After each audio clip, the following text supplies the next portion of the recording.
WCC Chief Correspondent Sarah Kezele here on the University of San Diego campus, where a new elected official is coming into power. And here's what we know about him so far.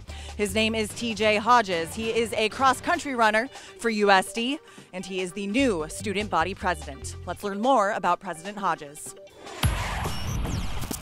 In your couple years on campus, you've had several leadership positions, including captain of the cross-country team and a student body senator. Why are you not satisfied? Why are you hoarding all the leadership?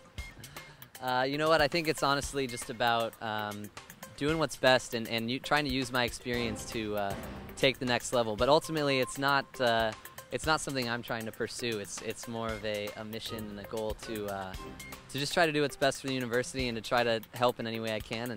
And that's kind of been my goal since coming here, so yeah. I know you've already won the job, but will you please tell me, why do you think you're the guy for the job? What do you think you bring to the table?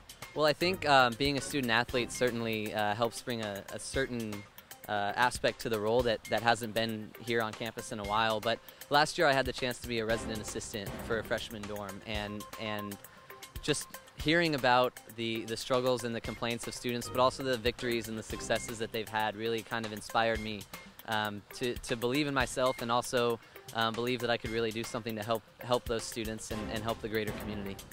Now, President Hodges, will you walk me through a typical day in your life from when you wake up in the early hours to when you go to bed? Absolutely. I wake up, I live with 3 other cross-country teammates, so it's not too difficult.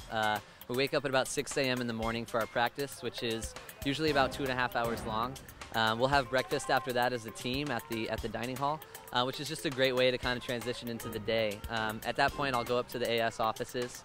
I usually have some sort of meeting or some sort of preparations that I need to do for the day.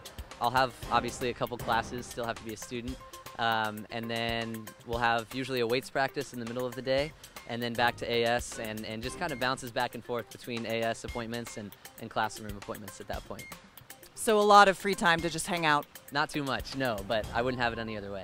In the next year as president, what do you need to do to be successful?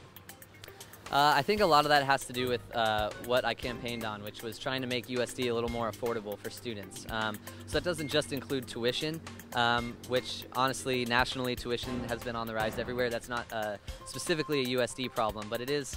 It does have to do with things like dorm room living, with dining, with parking. The way the university works is that it's kind of chopped up into a lot of different departments. However, students, they usually just see it as one, giant university, and so trying to sort of find a middle ground there and really make sure that we're not really blowing over the costs on students and making sure that we're being as affordable and financially friendly as possible. I think if I can start taking steps towards that, that would make me pretty happy at the end of the day. So as your first order of business, I saw that you managed to make the WCC Cross Country Championships here on this campus for your home field advantage. Nice work. I wish I could take credit for that, but very excited that it's going to be here this year. Very excited to kind of show off the San Diego weather to the other teams and the nice course that we have down at Mission Bay. But if I could have managed that, I definitely would, but I can't take credit for that, unfortunately. He did that. He did that. Thank you for your time. Thank you.